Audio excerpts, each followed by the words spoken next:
Jay here for Stretford Paddock. That's Stephen Howson, and this is a look. Well, it's a bit of a look at Jadon Sancho because there was an article earlier this week from Laurie Whitwell at The Athletic, friend of the channel, where it did a bit of a deep dive into what exactly happened or what has happened with Jadon Sancho and Erik ten Hag, because we know there was an issue about his training. We know the response. We know the sort of the situation in terms of where Jadon Sancho's at and how unlikely he is to play for Manchester United. But Laurie's gone sort of full in on it to explain exactly what's happened. Just before we get into it, Steve, what have you made of all this? The whole Jadon Sancho sort of situation. Do you blame the manager? Do you blame the player? What are you making of it? Are you done with it? How are you feeling about it? I think Ten Hag set his stall out very clear. These are the rules. Play by the rules. Don't play by the rules. Don't play. Simple as that. What more do you need? Like, how do you sort of explain, what happened last Christmas? He sent him away for a camp, for a retreat. Yeah. That, to me, was a manager doing everything he could for a player. Yeah. He didn't go, don't care what's going on. You're here on Monday morning, early. He was like, no, don't worry about it. You go. You sort yourself out. There's obviously been other things behind the scenes between then and the incident ahead of the Arsenal game, where I believe the manager probably would have tried his hardest to get a tune out of Sancho, to get him on side. I mean, when he came back from that retreat, he didn't exactly pull up any trees, just was quite meh in terms of his performances. Yeah. And then, if Laurie's article is correct, and I know the amount of work Laurie puts into getting his sources, I would probably just believe whatever he said is what happened. Yeah. If that's how it went down, how are you backing the manager over the player?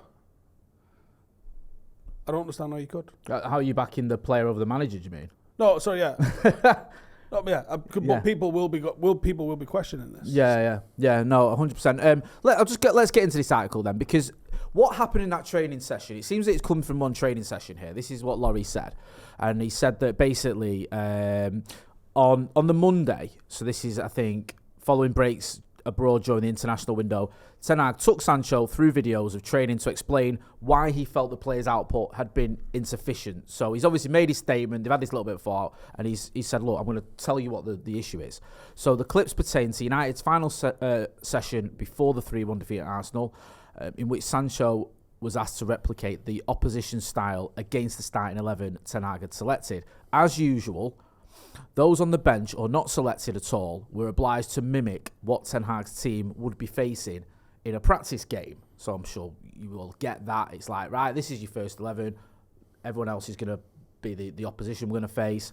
So Sancho knew he would not be featuring from the off at the Emirates, and in Ten Hag's eyes, he failed to commit to the drill as expected. The pair had words. There was an issue over Sancho's pressing, which Ten Hag attempted to clarify when the two met. Sancho disagreed with Ten Hag's view, a point he had already made in a more public setting. So that seems to be where it stems from.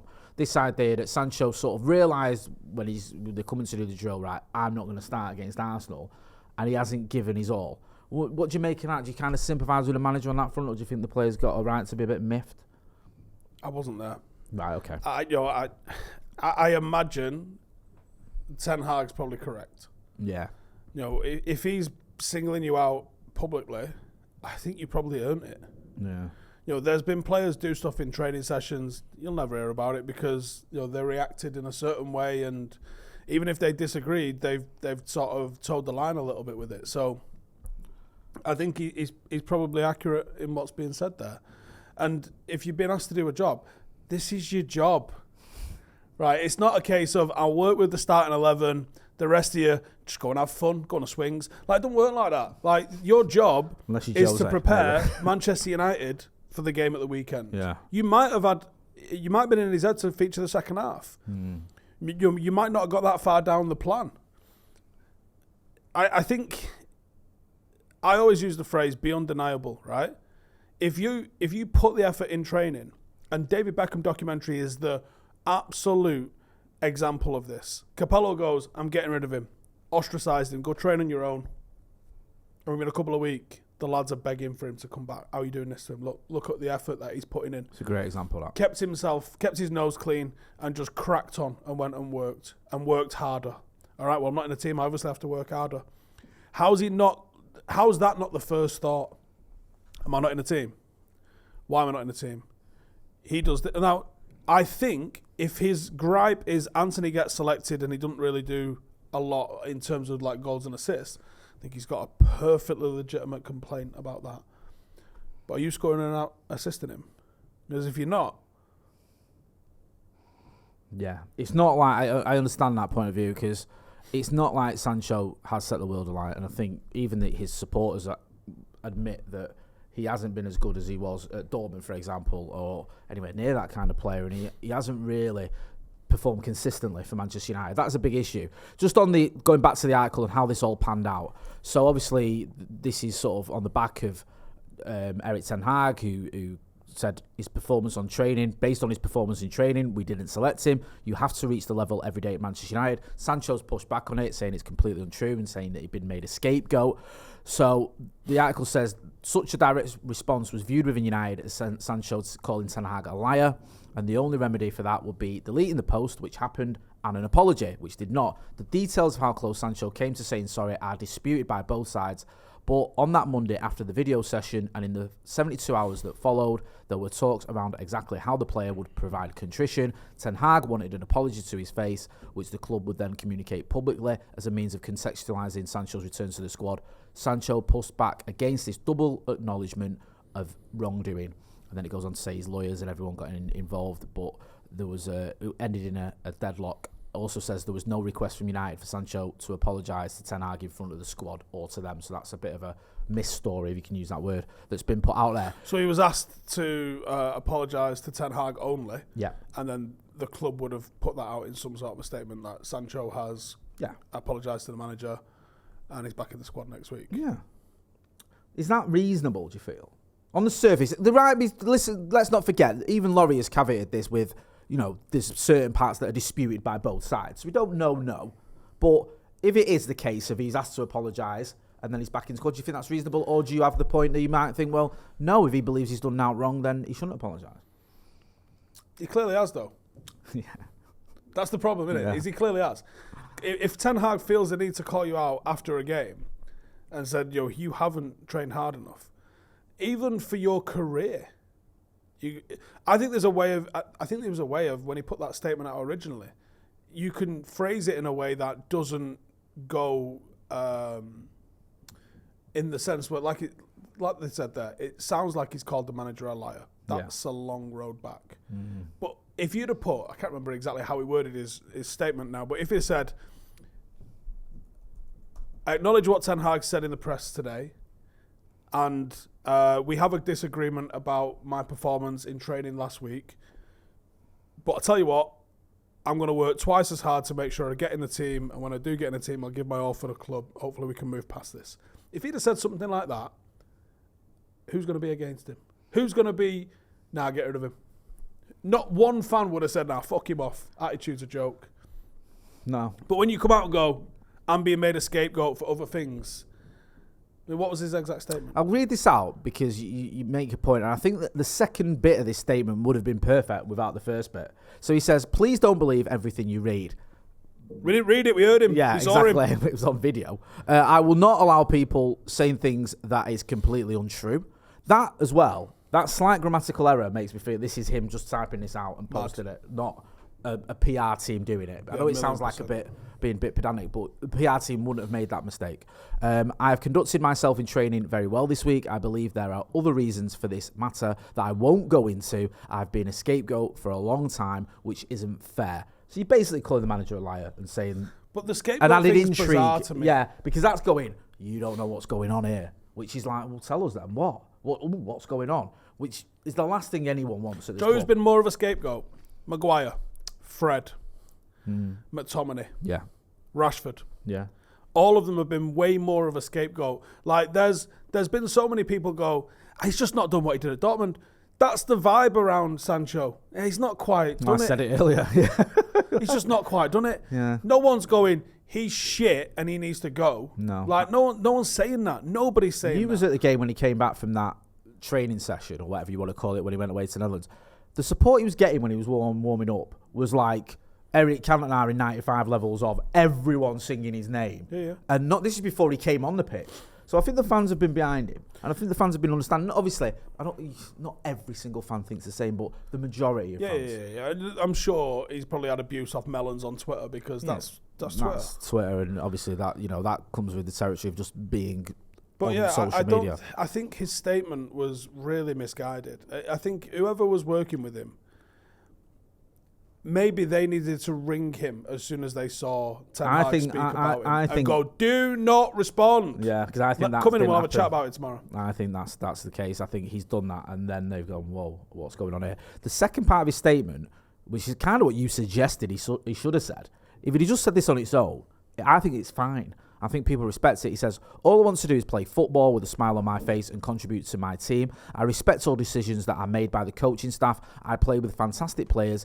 I'm grateful to do so, which I know every week is a challenge. I will continue to fight for this badge no matter what. So, do you know what it almost reads like? He wrote the first part and someone else wrote the second. It does, doesn't it? It does. Yeah, I don't think that's what happened, but that's what it does read like a little bit. And yeah, if he'd have posted something like, I don't always see eye to eye with the manager, or not everyone always sees eye to eye with their manager, but hopefully we're able to move past it, and I will do my best for this club every day of the week. I think Ten Hag wouldn't have seen his arse with him. Yeah. Because I think there's two parts of him seeing his arse. He's seeing his arse with his performance in training, which he probably still isn't over by the time he's telling everyone in the press conference, because clearly he's still not over it. Yeah. And then his response, he calling me a liar, you little fuck. Yeah. You can't have it both, but you can't have a disciplinarian or someone who brings discipline into a squad and then doesn't. And then, all right, well, I'll let you off with it. That doesn't work. That's why we saw Marcus Rashford get dropped for being late for a meeting, even though he was our top scorer at the time, because these are the rules. I'm going to discipline you, and you've got to go along with it. Moving on to this feels like the second part of this article has been the reaction or the response from United in terms of how Sancho's been treated. And this has caused a little mini meltdown, I think, on social media, with a few people saying this is out of order, HR issue, whatever. The PFA need to get more involved, and then others saying what you want about. So it says United released a statement on September the 14th saying Sancho would be training away from the first team for the foreseeable future, pending resolution of a squad discipline issue. Since then, Ten Hag's position has not softened, with Sancho also unwavering. He's basically, long story short, he's done his daily work either solo or with academy players.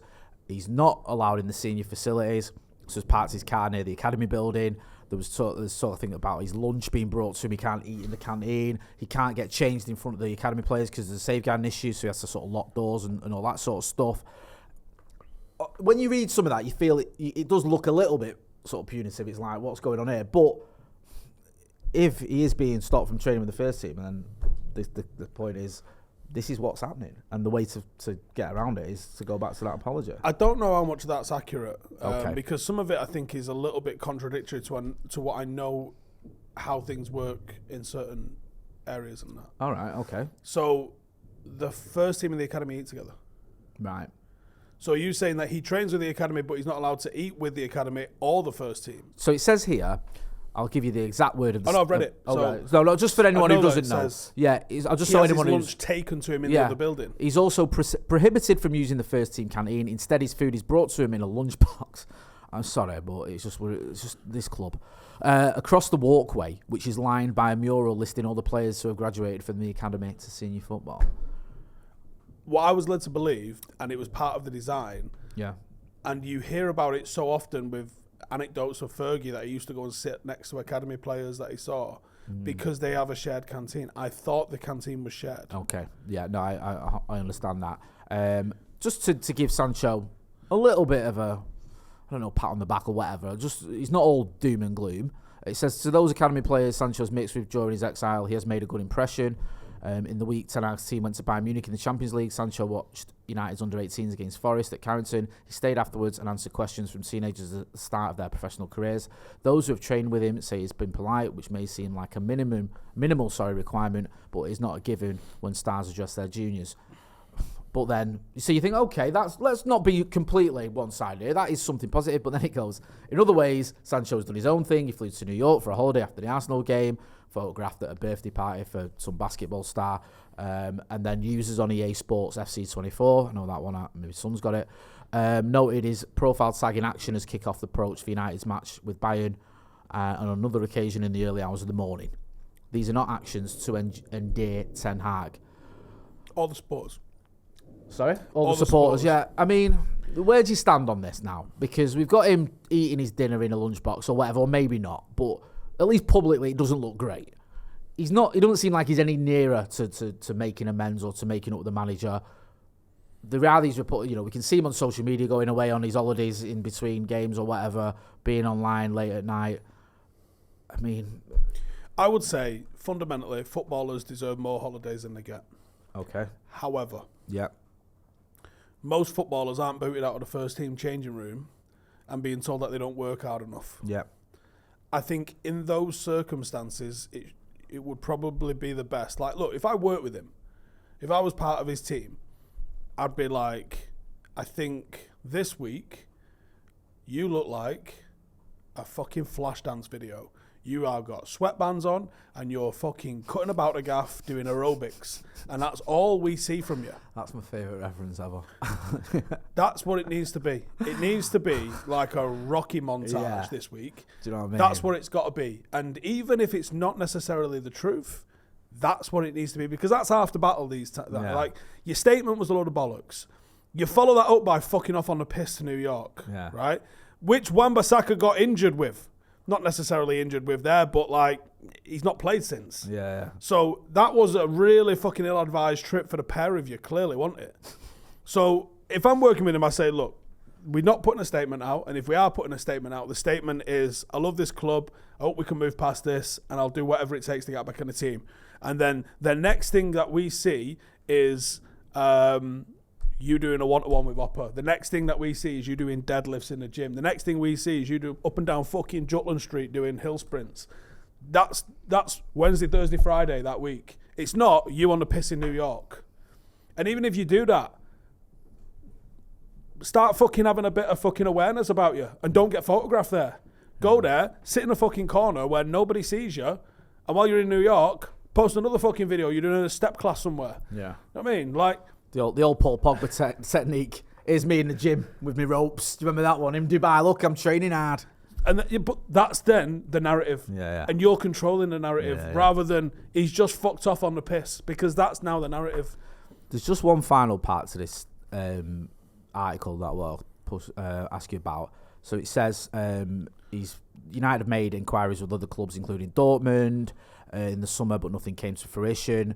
It's understood the Bundesliga team are not looking for a deal for him in January for all Not on his wages. Brilliant performances in Germany. Oversleeping and timekeeping were issues. Juve been linked, and some believe he could end up in Chelsea.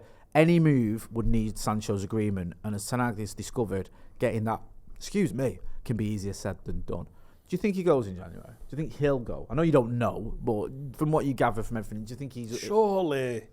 Mate, he's not having you. Have a bit of pride. I can't wrap my head around all these players going, mate, I'm on 100 grand a week, I'll just sit here. You've got a short career. Don't waste it sitting on a bench where you're not wanted, where there's no fucking recovery here. I know some players think they'll outlast the manager. I don't think that's going to be the case in this instance. Move on, restart your career, chalk it out as a bad year. Don't fucking sit around and have a career go up the Swanee because you're just prepared to sit on the bench somewhere.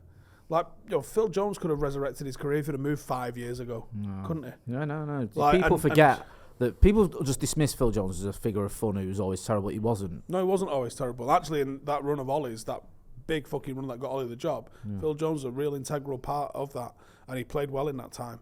But there's too many careers just wasted not playing football. Like, you were a long time retired. You're going to be all right for the rent. Yeah, so... you might earn a little bit more not playing here, but are you happy? Has no one got his ear stay? Do no one think someone who could have a word with him? I don't think so. I don't think he's listening. Right. From what I can gather in all the different WhatsApp groups, he's just either removed himself from them or he doesn't go in them. Yeah. It is sad to see, because that player at Dortmund and that player we saw at times for United and briefly for England as well. Mate, we signed Bellingham. Yeah. What Bellingham's doing at Real Madrid now, and was doing at Dortmund, Sancho was doing that, and and a bit more goal scoring really. I mean, not compared to what he's doing at Madrid, but what he was doing at Dortmund. It was like 36 goal involvements in 39 games or something, wasn't it? It was in his last season. The excitement would have been if you'd have signed Bellingham this afternoon. Fuck me, what a player we've got! Yeah. Can't wait to see him pull on the shirt. It is a shame, and I worry. I do worry. I worry that he doesn't go in January. I worry that he does just. He's already in that stage at a young age. Do you think there's a way back for him and Ten Hag? Bizarrely, I've said quite a lot of times on this channel that I think he's done. I think he is done. But I think he could still stay at United if he was to do something. But I don't think he will. Yeah, knock on his door. Yeah, and just be like, look. Listen, I fucked up. Yeah. Can we put this behind us? Yeah, and a public statement of, I made a mistake, I apologise, I shouldn't have done that, and I'm keen to get back into the first team. Jay, he is Anthony rolling his ankle away from starting next week. Yeah, this is it. We've not exactly got an abundance of players, and, Palestru, I like. There's question marks whether he's really good enough. Yeah. Like you say. If Sancho had done that and then just fucking put himself in a rocking montage for the last 3 or 4 weeks... Anthony's playing, not really doing a lot. He's not really fucking hitting the ground running. And he's just kept his gob shut and just worked and worked and worked and worked. Do you think there's any way he doesn't get played? No. I think Ten Hag likes him up until now. I think because Ten Hag has made that effort with him, like say, sending him to the Netherlands for 3 months in the middle of a season when we've already got a World Cup going on or whatever it was, playing him in false 9 in the 10, trying him in different positions, publicly praising him. I think he's thought, there's a player I can work with. If I can get a tune out of him, I've got a great player. But I think now he's like, this kid's done with me. I can't. And it's also going to be counterproductive. I hope I'm wrong, but I just don't see it. Do get involved in the comments and the chat. Make sure you go and check out Steve on all his other channels where you can find him. You know where to find him. You know where to find me as well. And don't forget to hit like, share, and subscribe. This has been a look at Jadon Sancho. That's with Stephen Howson. I've been Jay Motty. Thanks for watching.